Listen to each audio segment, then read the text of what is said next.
بارك الذي بيده الملك وهو على كل شيء قدير، الذي خلق الموت والحياة ليبلوكم أيكم أحسن عملا، وهو العزيز الغفور. الحمد لله، بنعمته تتم الصالحات، وبفضله تتنزل الخيرات والبركات، وبتوفيقه تتحقق المقاصد والغايات. الحمد لله حمدا حمدا، والشكر له شكرا شكرا. أتيتك راجيا يا ذا الجلال، ففرج ما تراه من سوء حالي. عصيتك ربي ويلي بجهلي، وعيب الذنب لم يخطر ببالي. لعمرك ليت أمي لم تلدني، ولم أغضبك في ظلم الليالي. إلى من يشتكي المملوك إلا إلى مولاه يا مولى الموالي. فها أنا عبدك العاصي فقير إلى رحماك فاقبل لسؤالي. أشهد أن لا إله إلا الله ولي الصالحين وحده لا شريك له، له الملك وله الحمد، يحيي ويميت وهو على كل شيء قدير. وأشهد أن سيدنا وحبيبنا وقرة أعيننا محمدا عبد الله ورسوله، وخيرته من خلقه وآمينه على وحيه. نشهد أنه بلغ الرسالة وأدى الأمانة ونصح الأمة، وجاهد في الله حتى أتاه اليقين من ربه. فصلوات الله وسلامه عليه ما اتصلت عين بنظر ووأت أذن بخبر، وسلم تسليما كثيرا. فهو الذي تم معناه وصورته، ثم اصطفاه حبيبا بارئا النسم، منزه عن شريك في محاسنه، فجوهر الحسن فيه غير منقسم. دع ما ادعته النصارى في نبيهم، واحكم بما شئت مدحا واحتكم. وانصب إلى ذاته ما شئت من شرف، وانصب إلى قدره ما شئت من عظم. فإن قدر رسول الله ليس له حد، فيعرب عنك ناطق بفمي. مولاي صل وسلم عليه دائما أبدا على حبيبك خير الخلق كلهم. أيها الناس عباد الله، أوصي نفسي الخاطئة بتقوى الله. ولقد قال تعالى: ولقد وصينا الذين أوتوا الكتاب من قبلكم وإياكم أن اتقوا الله يا أيها الذين آمنوا اتقوا الله وقولوا قولا سديدا يصلح لكم أعمالكم ويغفر لكم ذنوبكم، ومن يطع الله ورسوله فقد فاز فوزا عظيما. يا أيها الذين آمنوا اتقوا الله حق تقاته ولا تموتن إلا وأنتم مسلمون. معاشر المسلمين، الدنيا دار ابتلاء، والمؤمن يبتلى في إيمانه ودينه وماله وأهله حتى يمشي في الأرض وما عليه خطيئة. والمؤمن يبتلى، وهذا ما قرره القرآن في محكم تنزيله. ألف لام ميم، أحسب الناس أن يتركوا أن يقولوا آمنا وهم لا يفتنون. ولقد فتنا الذين من قبلكم فليعلمن الله الذين صدقوا وليعلمن الكاذبين. لكن المؤمن عمره عجيب، إذا ابتلي صبر، وإذا أعطي شكر، وليس ذلك إلا للمؤمن. ود مؤمنان በዛሬው ጁምዓ ኹጥባችን ላይ ስለ ዋና የዲናችን አንድ መሰረት እናነሳለን። እቺ ምድር የፈተና ምድር ነች። አንድ ሙእሚን ኢማኑ ይፈተሻል። አንድ ሰው እምነቱ ይመዘናል። ምድር ላይ ሊቀልድ አልተፈጠረም። ይሄንም ቁርአን አረጋግጦ አትሞታል። አሐሲበ الناس ሰዎች አሰቡ እንዴ አምነናን ብለው የሚተው መሰላቸው? ሳይፈተኑ እምነታቸው ሳይረጋገጥ እውነተኝነታቸው ሳይገለጥ ወርቁ ከቆሻሻው ሳይጸዳ የሚተው ይመስላቸዋል? ይሄ ለቀደምት ትውልድም አልነበረም። ቀደምቶችንም ፈትነናል። አላህም እውነተኞችንና ውሸተኞችን እነሱ በሚያዩት መልኩ ለይቶ አሳይቷቸዋል። ምድር ላይ ለቀልድ አልመጣንም። ፈተናዎች ይኖራሉ። ፈተናዎች ደግሞ ለየቅል ናቸው። አንዳንዴ በችግር እንፈተናለን። በበሽታ፣ በኢኮኖሚ ጥረት፣ በአካል መጉደል፣ በሰው መሞት፣ በወዳጅ መለየት ፈተናዎች ይኖራሉ። ሌላ ጊዜና ልብ ማንለው ምናልባትም ዛሬ በጥልቀት እንዳስሰው የጸጋ ፈተና አላህ ሀብት ሲሰጥ ፈተና፣ ጤንነት ሲሰጥ፣ ልጆች ትዳር ሲሰምር፣ ስራ ሲሰምር ይሄ ፈተና ነው። ወነብሉኩም ቢሸሪ ወልኸይሪ ፊትነተን ወኢለይና ቱርጃዑን። በመልካምም በመጥፎም እንፈትናችኋለን አለ አላህ። ፈተና ሲባል ችግር ብቻ አይደለም፣ ጸጋም ፈተና። ጸጋ ተሰጥቶት አመሰግናለህ ነው ትታያል። ችግር ተሰጥቶ ትታገሳለህ፣ ትመዘናለህ። ዲን ማለት እሱ ነው። ዲን በአንድ አንቀጽ ሲቀመጥ ኢነ ፊ ዛሊከ ለአያቲን ሊኩሊ ሶባሪ ሸኩር፣ ሹክርና ሶብር ነው ዲን። አለቅ ጸጋ ተሰጥቶ ሸኩር መሆን ማመስገን፣ ችግር መጥቶብህ መታገስ። ዲን በአጭር ቃል ሲገለጽ እሱ ነው። ነቢዩና ሙሐመድ ዓለይሂ ሰላቱ ወሰላም ከማ ዐንደ አልቡኻሪ ምን ሐዲስ አቢ ሁረይራ አንድን ውብ ታሪክ ይነግሩናል። ስለ ጸጋ ያለን ምልከታ ያስተካክሉልናል። አላህ ፈተናዎችን ሲያመጣብን ነገራቶችን በምን መልኩ ማለፍ እንዳለብን ካላለፍነው የሚጠብቀንን ውድቀትን ጠቅሰውልናል። ነገሩ ወዲህ ነው። ድሮ ከሳቸው መላክ ከክፍለ ዘመናት በፊት 3 ሰዎች ነበሩ ይላል።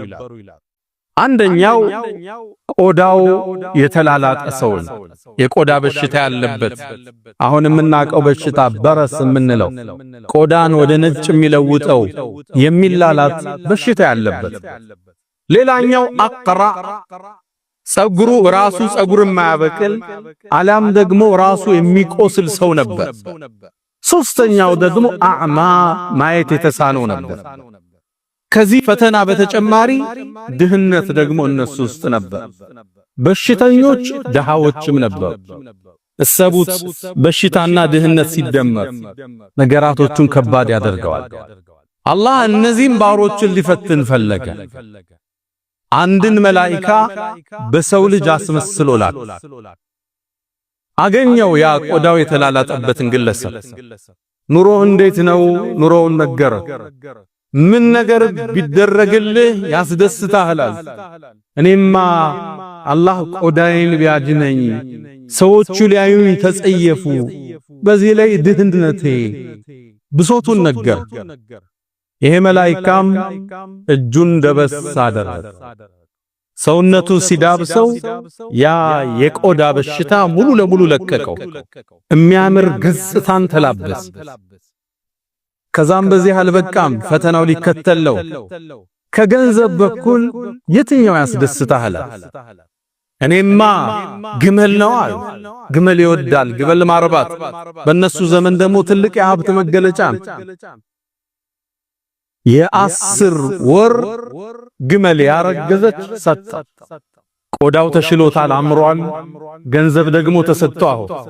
ከዛም ያ መላእክት ዱዓ አረገለት፣ ባረከላሁ ፊ ማሊክ፣ ገንዘብህን አላህ ይባርክልሃል። እንግዲህ 10 ወሯ ነው፣ ልትወልድ ነው። በእነሱ ዘመን በአረቦቹም ዘመን እንኳን ግመል 10 ወር ሲደርሳት ልጅ የምትሰጥበት ወተት የምትሰጥበት ስለሆነ እንደ ትልቅ የሀብት መገለጫ ነው የምትታይ። ለዛ ነው አላህ ወኢዘል ዒሻሩ ዑጥለት ያለ የቂያም ቀንን ግዝፈት ሲናገር ያቺ የ10ሩን ግመል እንኳን ያቺ የናንተ የሀብት መገለጫ የሆነችውን ዙሮ ሚያያት አይኖርም ያለበት። ወኢዘል ዒሻር ዑጥለት ከግዝፈቱ አንፃር ካስፈሪነቱ አንፃር ያን ውድ ንብረት ማታዩበት ፈተና ይመጣል እያላቸው የ10 ወር ግመል ተሰጠው። ዱዓ አረገለት አደ ወደ ሁለተኛው ግለሰብ አንተስ ችግር ምንድነው? እኔማ ራሴ ጸጉር የለው ቁስል ነኝ፣ ሰው ተጸየፈኝ፣ በዚህ ላይ ድህነት ያለ ፈመሰሐ ይላሉ ነብዩ አለይሂ ሰላቱ ሰላም። ራሱንም ደበስ አደረገው ይሄ መላእክት። አላህ የሚያምር ጸጉር ሰጠው ቁስሉን አዳነለት ዱዓ ቢያረግለት መላእክት ያድነዋል ለምን በእጁ ነካው አላህ Subhanahu Wa Ta'ala ሊያስተምረን የፈለገው ትንሽም ቢሆን ሰበብ አድርሱ ማለት እዚህ ሚንበር ላይ አይተናል ነብዩላህ ሙሳ ወንዙን በበትሩ ምታው ተብለዋል ወንዝ መስታወት ነው እንዴ በበትር ይሰበራል ውሃ ነው አይደል ሰበብ ማድረስ አለባችሁ እዚህ ሚንበር ላይ መሬምን አንስተናል ስትወልድ ፈሁዚ ኢለይኪ ቢጅዝዕ النخላ ከጎንሽ ያለውን ደረቁን የቴምር ዛፍ ገፋ ገፋ አርገው አላት አይደለም የወለደች ሴት 10 ወጣት ደረቅ የቴምርን ዛፍ ማንቀሳቀስ አይችልም ዲ ሰበብ ማድረስ አለበት መላእክቱም ደበስ አደረገው ጸጉሩ የሚያምር ሆነ ቁስሉ ተሻለ ከሀብት ምን ትፈልጋለህ እኔማ ላም ወዳለሁ ከብቶች ወዳል 10 ወር ያረገዘች ከብት ተሰጠ ልትወልድ ነው አላህ ይባርክል ብሎ ዱዓ አርጎለታል ወደ ሶስተኛው መጣ አይኑ አይመለከትም ችግር ምንድነው ምድርን ማየት እፈልጋለሁ ዱንያን መመልከት እፈልጋለሁ አይኔን አላህ ቢመልስልኛል አይኑን ደበስ አረገው አይኑ ተከፈተ ከዛ እስከ ገንዘብ ምን ትወዳለህ ፍየል በጎችን ወዳለሁ አለው ፍየል ተሰጠው አላህ ይባርክል ብሎት ሶስቱንም ዱዓ አረገላቸው ጸጋ ተሰጣቸው አላህ እየፈተናቸው እያያቸው በእነዚህ ግለሰብ ቦታዎች ራሳችን ያደረግልን አዳምጥ ብዙ ዱዓ አርገን የተሳካውልናል ትዳር እንመኝ ነበር ተሳክቷል ልጅ አለ ተሰጥቶናል ስራ እንደ ነገሩ እየሰራን ነው ከትናንት ዛሬ ተሻለኝ ዛሬ ምን ኖረው ህይወት የትናንት የዱዓችን እስቲጃባ ውጤት ተሳክቷል እየኖርን ነው አነሰም በዛ ጠበበም ሰፋም እየኖርን ከዛም ዘመናት አላህ ተዋቸው ጸጋው ተነባበረ አንደኛው አለ ሸለቆን የሚሞላ ግመል አላህ ሰጠው ለሁለተኛው ሸለቆን የሚሞላ ከብቶች ሰጠው ለሶስተኛው ሸለቆን የሚሞላ ፍየሎችን ሰጠው ሸለቆ የሚሞላ ሀብት የሀገሪቱ ትላልቅ ባለጸጋዎች ትልቅ ሀብት ማማ ላይ ደረሱ አሁን ለፈተና አላህ ያን መላእክት ደግሞ ላከ ሙከራ ሊመጣ ያ መላእክት ወደ መጀመሪያው ሰው መጣ ቆዳው ተልጦ ወደ ዳነው ሰው ቆዳው የተላጠ መላእክት ሆኖ መጣለት ይላሉ ነብዩ አለይሂ ሰላቱ ወሰለም ከማ عند البخاري መጣናም አንተ ሰው ሆይ ያለው እኔ ችግረኛ ነኝ መንገድ የወጣው መንገድ ተቋረጠብኝ ከአላህ ከዛም ካንተ ውጭ ተስፋ የለኝም ማለት የባክህን ሰፊ ነገር አላህ ሰጥቷል አንዲት ግመል ስጠይ ቤቴ ልድረስበታል ያመሰግን ይሆን ያካፍል ይሆን አላህ ያያል መላእክት ይታዘባሉ አንድ መልስ መለሰለት አይ አንተ ሰው ሆይ ብዙ ጉዳይ አለብንኛ ነው ብዙ ወጭ ከበዛብን ሰው ነህ ልሰጣህ አልችልም ተመልከቱ ካንተ ውጭ የለኝም ብሎታል የመጀመሪያ አገባ ሁለተኛ የመጣለት ገጽታ የትናንት ማንነቱን እንዲያስታውስ ነው ቆዳው የተላላጠ ግለሰብ ነው ያን ሳይ ቢያንስ ትናንትን እንዲያስታውስ ነው አላህ የፈለገው ሁለተኛውን እርከን አለፈ ሶስተኛ አላህ እዛው ላይ ጠየቀው አንተ ሰው ወይ አለው መላእክቱን አላቀህም እንዴ ድሮ እንደኔ እኮ ግን ቆዳ የተላላጠ ነበር አሁንም ከባድ ፈተና ነው አይደል አላህ ገለጠለት በጭራሽ አንተ ሰው አታቀኝም እኔ ታምሜ አላቅም ማለት አረ ደሃ ነበር ከአላህ አይደለም እንዴ ሀብት የሰጠ አንተ ሰው ምንድነው የምታወራው አና ወሪثሁ ካቢራን አን ካቢራን እኔ የተከበርኩ የሀብታም ቤተሰብ እኮ ነኝ ከቅድማያቶቼ ከቅምቅማያቶቼ የመጣ ሀብት ነው የወረስኩት ምንድነው የምታወራውን አላቀውም አራት እርከን አለፈ የመጀመሪያው መንገደኛ ነኝ ካንተና ከአላህ ውጭ ተስፋ የለኝም ብሎታል ሁለተኛው ገጽታው እሱም መስሎ ነው የመጣው የትናንት ማንነቱን ሶስተኛው ታመ ነበር እንዴ ብሎ አስታውሶታል አራተኛ ሀብት ነበረ ብሎታል ደሃ ነበርክ ብሎታል አራቱም ፈተና ሲወድቅ መላእክቱ አንድ ዱዓ አረገ እንደምትለው ውሸት ከሆንክ ካለው ወደ ድሮ ማንነት አላህ ይመልስ ብሎ ጥሎታል ተመለሰ ወይ ዑለማዎቹ ምን ይላሉ? አሁን ዱዓ አድርጓልና ይላል። ወደ ሁለተኛ ወደ ተመሳሳይ ጥያቄ ያቀረበለት አንተ ሰው ሆይ አለው። ወደሱም የመጣለት ጸጉሩ የሌለው ራሱ የቆሰለው ነው መጣለት። የሱም የድሮ ማንነት እንዲያስታውስ ጠየቀው።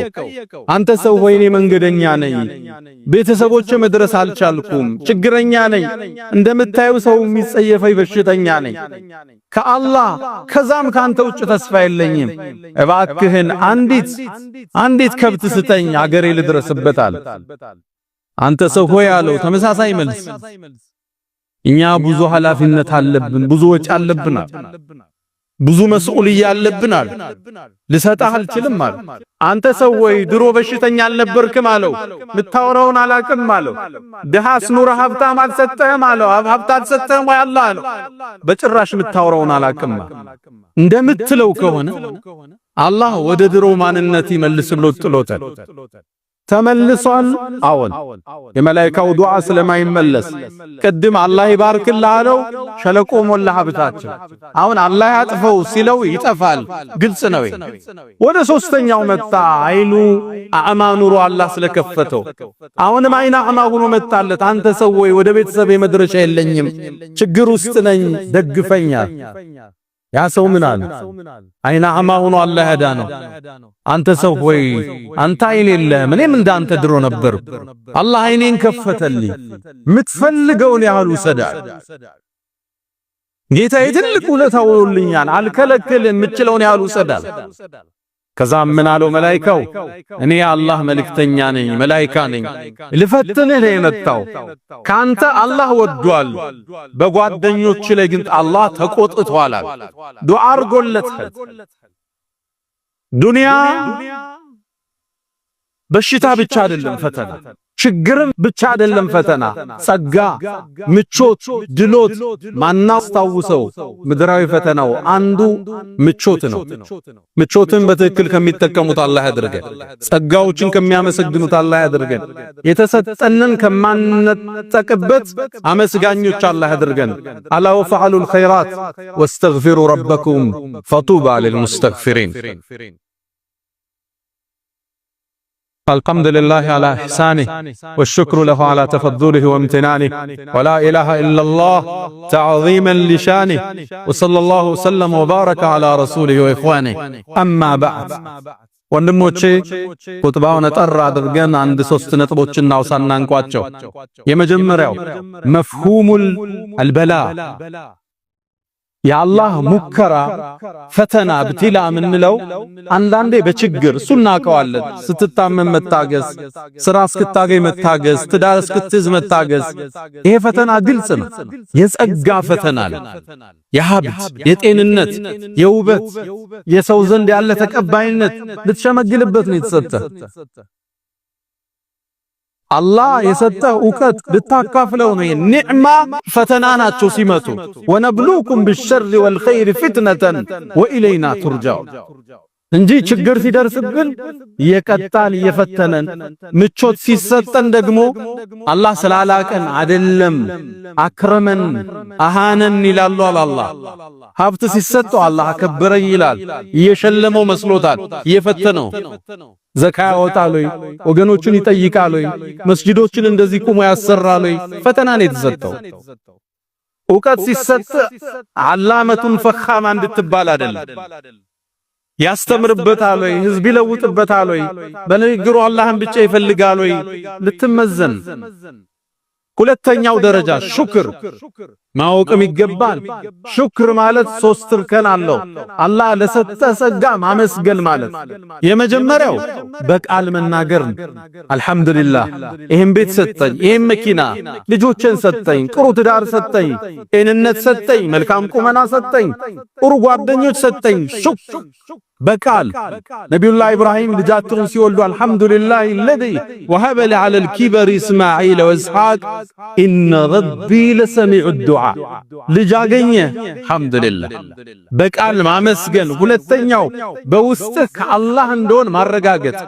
هذا من فضل ربي ቤትህን፣ መኪናህን፣ ልጆችህን፣ ጓደኞችህን ህዝቡ ሞልቶ መስጂድ ስታይ هذا من فضل ربي هذا رحمة من ربي زي مدرك أوستنال ذو القرنين ግንቡን ሲጨርሰው هذا رحمة من ربي ይሄ የጌታዬ ዝነት ነው ያንተ ችሎታ አይደለም በእውቀት በውበት በተቀባይነት አይደለም هذا من فضل ربي ሶስተኛው የተሰጠህን ጸጋ ለተፈጠረለት ነገር ማዋል ማካፈል መስጠት የሹክር አንዱ እርከን ነው اعملوا آل داود شكرا وقليل من عبادي الشكور የዳውድን ቤተሰብ አላህ ምን አላቸው ሹክር ስሩ እንጃላት ስሩበት ስልጣን ነብይነት ሰጥቻቸዋል ስሩበት አላቸዋል ጸጋ ከምናመሰግንበት ውስጥ አንዱ ለተፈጠረለት ነገር ማዋል ያ ነው ምስጋና የሚባለው እንጂ እጅህን አጣጥፈህ አንተ ደሮና ክትፎውን በልተህ ምስኪን ሲመጣ በር ላይ መመለስ አይደለም ዘካህን ቀንሰህ ማካፈል አይደለም የተሰጠህን ነገር በአግባቡ ስታውለው አመሰገንክ ይባላል ወቀሊሉን ምን ዒባዲ የሽኩር አላለ ከባሮች ጥቂቶቹ ናቸው ሶስቱን እርከን አሟልተው አላህን የሚያመሰግኑ ነብዩና መሐመድ ሰለላሁ ዐለይሂ ወሰለም አላህ ያለፈውንም የሚመጣውን ወንጀል ማራቸው ለሊት ግን ቆመው ሲሰግዱ ያድራሉ እናታችን አኢሻ ከማ عند في المتفق عليه ጠየቀች ያ አላህ መልእክተኛ አላህ የሚመጣውንም የወደፊቱንም ወንጀል ሚሮ የለ ለምን ነው እግር እስከሚያብጥ ምትሰግዳለቻቸው ያ አኢሸቱ አፈላ አኩኑ عبدا شكورا አመስጋይ ባሪያ አልሆንም እንዴ ማረኛ አላህ ለመስግነው እየሰገድኩ እየተነሳ ለተሰጠ ጸጋ በአግባቡ ስታውለው አመሰገንክ ይባል ግን ይሄን የሚያደርጉት ጥቂቶቹ ናቸው ሰይድና ዑመር ከዓባን እየጠወፉ ያለ አንድ ሰው ዱዓ ያረጋል اللهم اجعلني من القليل ሲል ሰሙት ከትንሾቹ አላህ አድርገኝ አለ ያዙት የሐቅ ሰው ናቸው አንተ ምን አይነት ዱዓ ነው የምታደርጋሉት አላህ ቁርአን ላይ ያለው ነው ማደርጋላቸው አላህ ምን አለ ቁርአን ላይ ያሉት ወቀሊሉን من عبادي الشكور ከባሮች ጥቂቶቹ ናቸው አመስጋኝ አብዛኛው አማራሪ ነው አቤቱታ አቅራቢ ነው የሆነ ነገር እስኪደርስ አላህን ይለምናል ከያዘው በኋላ ወደዛ ነው የሚሄድ ይሄን ረስቶታል ቤት ብሏል ተሳክቷል ትዳር አለ ተሳክቷል ስራ አለ ተሳክቷል አሁን ሌላ ነው የሚያስበው ይሄን አይደለም የሚያመሰግን ትንሾች ናቸው ዞር ብለው አልহামዱሊላህ ልጅ ሰጠኝ ትዳር ሰጠኝ ስራ አለኝ እንዴ እነነት አለኝ አልহামዱሊላህ የሚሉት ጥቂት ናቸው ሶስተኛው ነጥብ ሹክር የተሰጠነን ጸጋ ምናስጠብቅበት ብሎ ምናስጨምርበት መሳሪያ ነው ለኢን ሸከርቱም ካመሰግናችሁ ለአዚደነኩም እጨምራችኋለሁ ነው አላህ አመስግን ይጨመራል እንደነዛ ሰዎች ንፉግሁን ትሰለባል ያ ታሪክ የሚያስረዳን ያመሰገነ ተጨምሮለታል አላህ ወዶታል የከለከለ ተነጥቋል ከአላህ መተባበ الله كم يمسجنوا تبارك الله أدرجه يا من تحبون النبي محمد صلوا عليه وسلم طول المدى فصلاتكم وسلامكم نورا لكم بيامسكم وبيومكم ولكم غدا إن الله وملائكته يصلون على النبي يا أيها الذين آمنوا صلوا عليه وسلموا تسليما اللهم صل على محمد وعلى آل محمد كما صليت على إبراهيم وعلى آل إبراهيم وبارك اللهم على محمد وعلى آل محمد كما باركت على إبراهيم وعلى آل إبراهيم في العالمين إنك حميد مجيد اللهم أعز الإسلام والمسلمين اللهم أمنا في أوطاننا وأصلح أئمتنا وولاة أمورنا اللهم اجعل بلدنا رخاء سخاء اللهم ابسط علينا رحماتك يا أرحم الراحمين اللهم وحد صفوفنا وألف بين قلوبنا واجعلنا من عبادك الصالحين اللهم لا تدع لنا في مقامنا هذا ذنبا إلا غفرته ولا هما إلا فرجته ولا دينا إلا قضيته ولا غائبا إلا رددته ولا مريضا إلا شفيته ولا حاجة من حوائج الدنيا والآخرة إلا عنتنا على قضائها يا أرحم الراحمين اللهم ربنا آتنا في الدنيا حسنة وفي الآخرة حسنة وفينا عذاب النار ألا فأقم الصلاة